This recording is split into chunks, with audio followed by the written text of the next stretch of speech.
Big History. This is my favorite course of all time.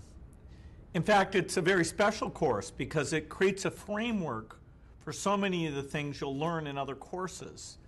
Big History is more comprehensive than any other course, not just because of the amount of time it covers, but because of the way it takes what we know from the sciences, what we know from history, economics, and brings it all together.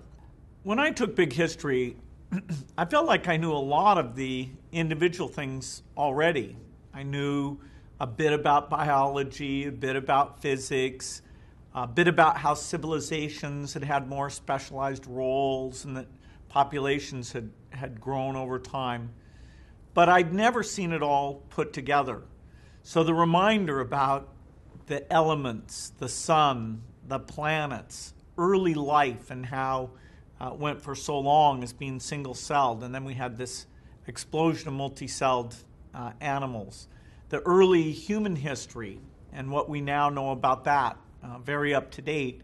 And then how, as civilization came along, how it was agriculture, specialized roles, and certain characteristics of the different countries and continents that lead us to the world that we have today.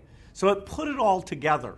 It made it all made sense. And in fact, it made me feel bad that I hadn't seen a course like this when I was young. I think I would have known a lot more, been able to connect knowledge in ways that I just wasn't able to do.